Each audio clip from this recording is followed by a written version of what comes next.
Hello YouTube viewers, welcome to my show Science Thursday. In today's episode we're going to talk about photolithography. So let's dive right into it.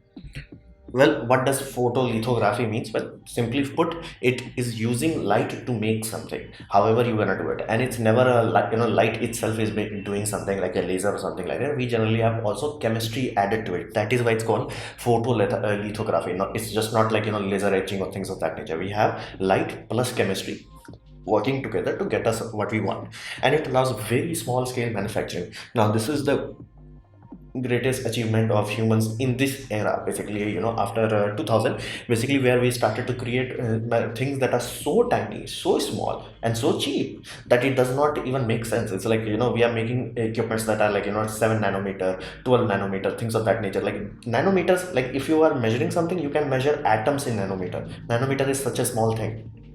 So we are making amazing things with that. And in terms of how to understand like what's happening here, you can think of it this way: how we have negative development, like that negative we used to in photography, it has chemistry into it, and we use light to expose it. So it's same thing, it's just turbocharged to the next level.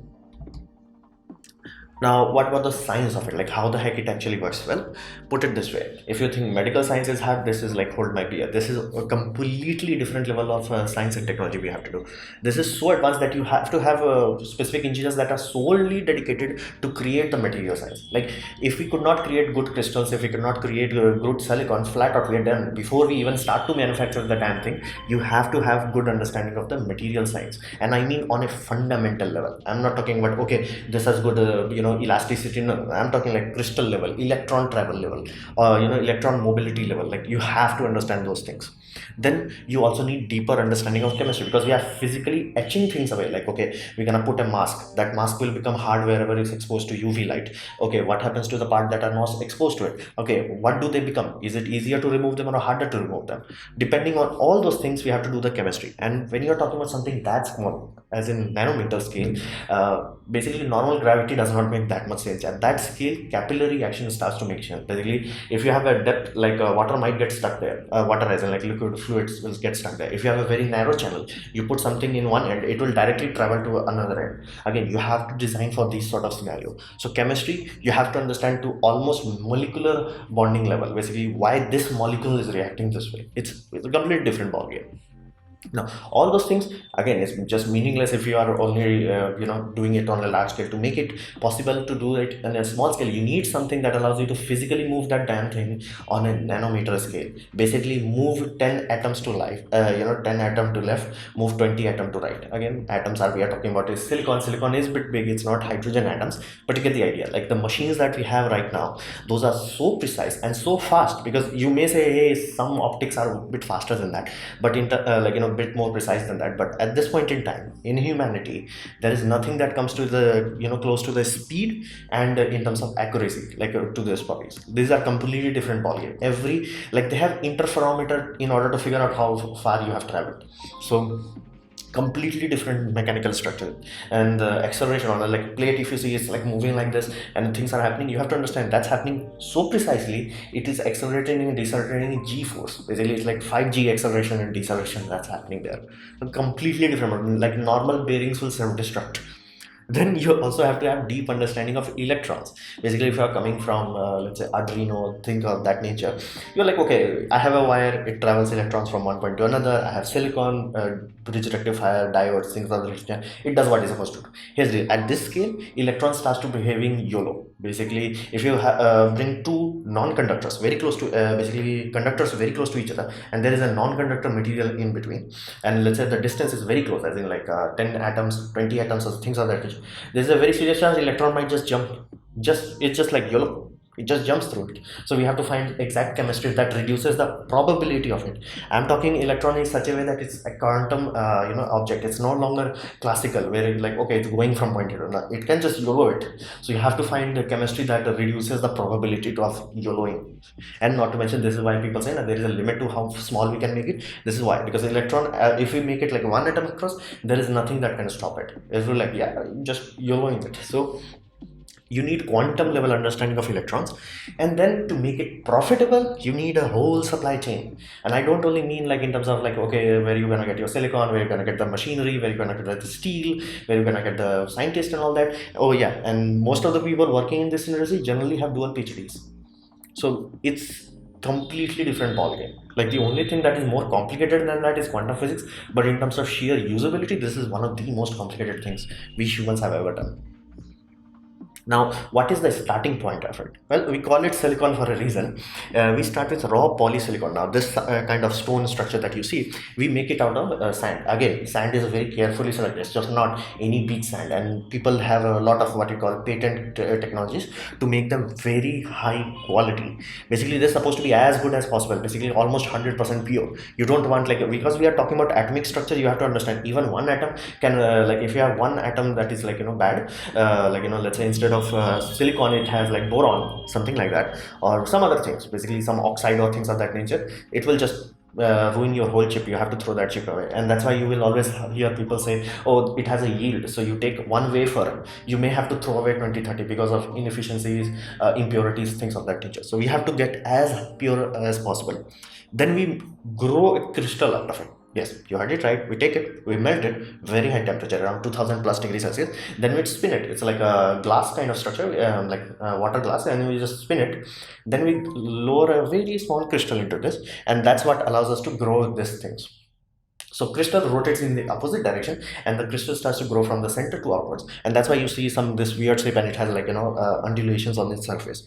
And there is a limit for that. Like basically, we cannot grow very large if we want to, and that's why people say now whenever we can pack more things into thing, what are they packing into? They are packing into this disk. This disk has an upper limit. We cannot make it let's say for solar industry, people will love that if solar cell can be made out of this, and if somebody figures out, let's say, hey, they are being made out of this, it's just somebody figures out, hey, make it like 9 meter, 10 meter, because we don't need precision there. We don't need like nanometer precision. We just need the big crystal.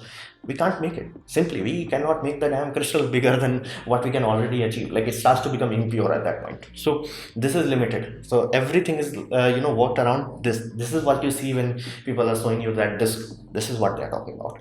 So we grow. It's a single grown crystal, and it takes days to grow it. So, and not only that, like once you cut it, you also have to polish it, because it will be, again, no matter which cutting technology you use, it will always be undulated. To make a silicon transistor where you are talking about like one atoms, you also have to worry about the Z depth. It's not like milling machine where X and Y, you have to figure out what depth is. So it's also polished using multiple technologies, where you are grinding it, polishing it, using chemistry to etch away like anything that is not with a specific height. And that's just the starting point. Then we come to the processing. Well, TLDR, it has 4 steps. We have generally masking, exposing, depositing, and corroding. And if it sounds complicated, well, it is. It is one of the most complicated technology we ever built. So I have provided a lot of video down below where you can truly see it. And not to mention, I provided so many for one simple reason, because some people understand one animation better, some people understand the another animation better. And this is ludicrously complex to explain. So that is why I'm not going to go too deep into it, but do understand this. This is almost like 3D printing. You are doing it layer by layer. So if you think of circuit diagrams, you generally see a 2-dimensional thing, basically like a PCB. This puppy has upwards of 40 layers. Let that think it like 40 layers, because then you will like, hey, wait a minute, isn't silicon on the base layer? Yes, absolutely true. And let's say you build a quote-unquote transistor on a silicon level, you still have to connect it. And the silicon making that transistor, that's a one-step go. Like that's one layer done, no problem. But to wire it, because you cannot just wire or take one to left, right. It's not a solar cell. It's not like where you're connecting LEDs. Everything has to have a unique address to it. There is memory crystal. So connecting them requires different layers of wiring. And at that scale, you have to figure out resonance of the basically copper that you are depositing, because you are depositing. There is no wire left coming out. We are depositing copper, eroding where we don't want to. Same way we do with PCB, only ludicrously more complex. And that's how we go from taking a silicon crystal to making it into an IC.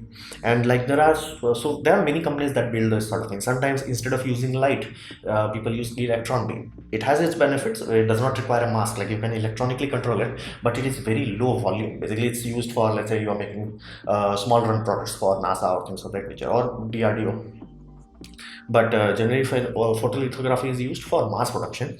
So there are only two companies that I could find that do these things, and one of the big ones is ASML. This is a very big company. Basically, this is company that is like behind IBM, this is behind Samsung, this is behind every Tom, Dick and Harry that you know. So this is the process. This machine takes that disk and makes them into actual chips, and these are ludicrously expensive. Like most of the money goes into that machine. So what we can expect in the future? Well, mass production right now is reaching 7 nanometer, but in the labs we have already achieved 5 nanometer, and that was achieved as early as to 2018 and 17. Basically, we achieved long back. But again, it's one thing to achieve it, and another thing to mass produce it cheaply, because nobody's gonna buy a processor that is like 10 times more expensive than your one and barely more performance wise, barely more efficient, barely more powerful. So nobody's gonna buy that. So again, when people say scaling for mass production, they simply mean to drop the price down. So in next upcoming 2 to 3 years, we're gonna start seeing 5 nanometer process. Samsung have already figured it out how to do it, and in collaboration with IBM and other things. So there is a very good chance in next 5 to 6 years, you will most definitely will have some things that have 5 nanometer. Almost everything could be 5 nanometer. Now, other aspect that you have to understand is that we never got, in terms of speed, we never got beyond a certain point. Like if you are very old, you must be familiar with processor used to be under a gigahertz, 500 megahertz, 600 megahertz.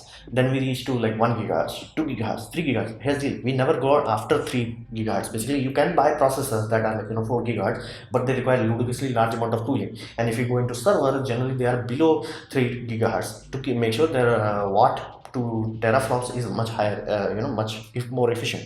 Now there are certain designs with deep boron technologies that should in principle allow upwards of 5 gigahertz. Now it's not that we can't do 5 gigahertz, it's just we can't do it efficiently. It's like we can do it, it's just it will consume 3 times the power. So people are like, yeah, it's much more efficient, like how AMD EPYC processor is just, yeah, it's just efficient to have multiple cores running on slower speed.